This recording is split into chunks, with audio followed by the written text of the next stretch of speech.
Las inecuaciones con valor absoluto, al igual que sus correspondientes ecuaciones, se caracterizan por tener una doble vida. Por un lado, a la hora de calcular sus soluciones nos solemos enfrentar a largos y tediosos procesos donde tenemos que ir por casos quizá varias veces seguidas. Pero por otro lado, el valor absoluto tiene un significado matemático bastante claro, del que también hemos hablado antes. Nos referimos a la idea de la distancia entre dos números reales. Por lo tanto, nos gustaría mucho aplicar esta misma lógica a la hora de resolver problemas para poder saltarnos todo el álgebra, o por lo menos para entender cuál es la idea que está detrás de procedimientos como estos. Y eso es parte de lo que vamos a hacer en este video. Vamos a explicar el procedimiento general para resolver una inecuación con valor absoluto, guiándonos por dos ejemplos sencillos. Luego vamos a explorar la solución de ambos utilizando la interpretación del valor absoluto como distancia, señalando que esta interpretación solo es ventajosa cuando la inecuación con la que estamos lidiando es lo suficientemente simple. Y posterior a eso vamos a dar algunas ideas de cómo se puede profundizar esto para intentar resolver inecuaciones un poco más complejas. Partamos con el ejemplo más simple, una inecuación lineal. Es decir, algo que podemos dejar en una forma como módulo de x menos a menor a b. Para este ejemplo tomaremos a igual 5 y b igual 7. El procedimiento más general para resolver algo como esto consiste en utilizar la definición del valor absoluto para reducir la ecuación a lo que sepamos resolver. Pero ya que el comportamiento del valor absoluto depende de si la cantidad que está dentro es positiva o negativa, esto nos adelanta que vamos a tener que dividir la recta real en partes y trabajar cada una de ellas por separado. Primero, para el conjunto de los reales mayores o iguales que 5, tenemos que el valor de x menos 5 será siempre positivo o 0. Por lo tanto, bajo el supuesto de que x es mayor o igual a 5, nuestra inecuación queda así, de donde x debe ser menor a 12. Por lo tanto, tenemos soluciones, es decir, todos los números reales que son mayores o iguales a 5, pero menores a 12. Estas son las soluciones que hemos encontrado bajo el supuesto de que la cantidad dentro del valor absoluto es positiva. Ahora veamos qué sucede en la parte de la recta real donde es negativa, es decir, los reales menores a 5. En este caso, el valor absoluto invierte el signo de lo que está dentro, es decir, nuestra inecuación queda así, de donde x debe ser mayor a menos 2. Por lo tanto, tenemos más soluciones, los reales entre menos 2 y 5. Por lo tanto, ya que cualquier solución debe pertenecer a alguno de estos dos conjuntos por separado, concluimos que la unión entre ellos es la solución general de la inecuación. Y con ello hemos resuelto esta inecuación lineal. Es importante recapitular sobre lo que acabamos de hacer. El valor absoluto es una operación que se comporta distinto dependiendo de la cantidad que esté dentro de él. Por lo tanto, no conviene resolver esta inecuación para todos los reales a la vez. En lugar de eso, lo que hicimos fue separar entre el sector donde esto es positivo y el sector donde es negativo. Haciéndolo, cada uno de estos subconjuntos nos redujo la inecuación a algo mucho más simple con lo que podemos trabajar. Luego consideramos que estas soluciones están obtenidas bajo el supuesto de que x pertenece a cierto conjunto. Por lo tanto, debemos intersectarlas con él para evitar soluciones falsas. Finalmente, con estas soluciones parciales en mano las unimos, ya que cualquier solución debe caer en alguna de estas categorías. Antes de seguir con el video, te recomiendo intentar estos ejercicios. Esto nos ayudará también a ilustrar un punto importante que viene ahora. Las respuestas, por si las quieres, están acá. Nos puede parecer interesante el hecho de que nuestra solución, siempre que existe, sea un intervalo centrado en A, o bien su complemento. Esto de hecho siempre va a ser así para estas inecuaciones, no importa cuál sea este número. Y esto tiene todo el sentido del mundo, ya que por ejemplo una inecuación de este tipo nos está pidiendo todos los números reales que se encuentran a menos de b unidades de distancia del número real A. Es decir, avanzar b unidades a ambos lados de A. Esta mirada hace que las respuestas a los ejercicios que propusimos hace un rato sean más que claras. Es decir, pensar en términos de distancias nos deja no solo calcular ciertas soluciones con facilidad, sino que también interpretar los significados que tienen y darle sentido a los patrones que se forman a partir de ellas. Ahora intentemos un ejemplo un poco más complejo.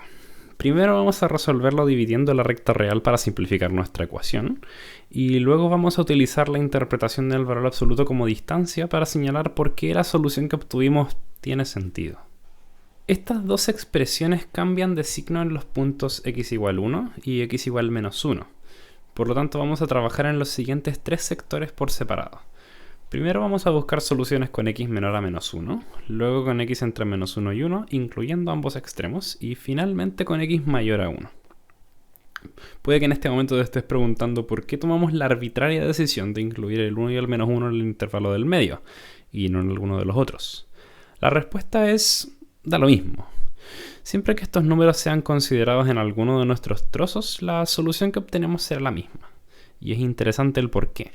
Te recomiendo mucho pensarlo luego de este ejercicio. Tiene que ver con cómo se comporta la definición de valor absoluto cuando la expresión de adentro vale 0.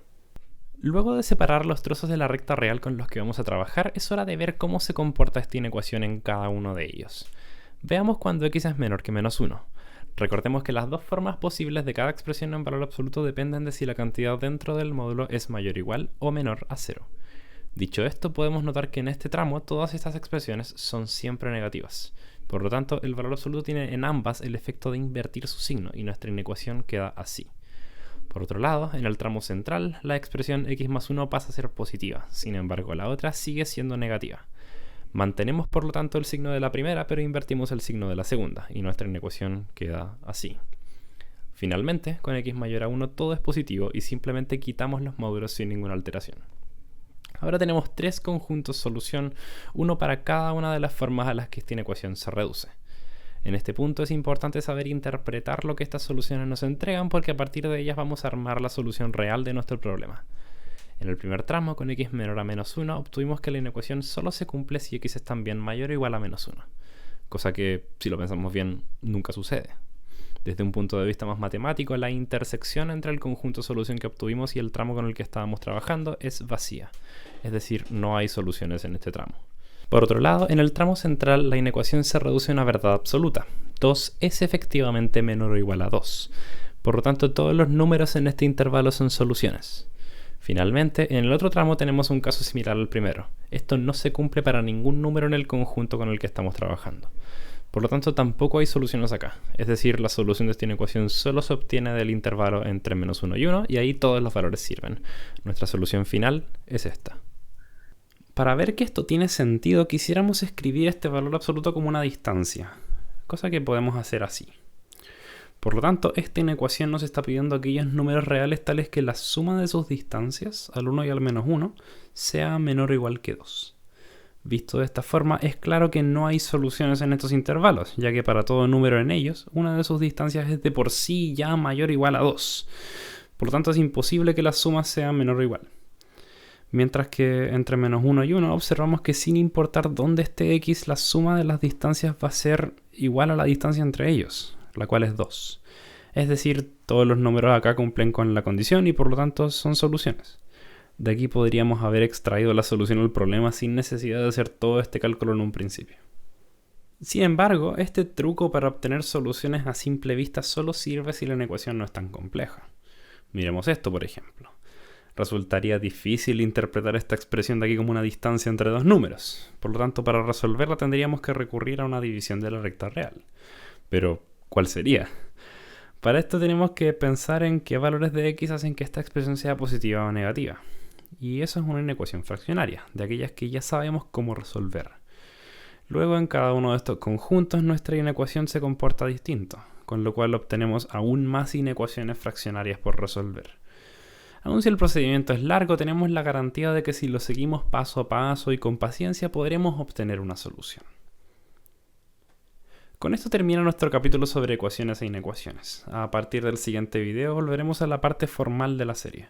Vamos a añadir un último axioma a nuestra colección, uno de nombre muy imponente que nos permitirá completar nuestro conjunto de números reales, el llamado axioma del supremo.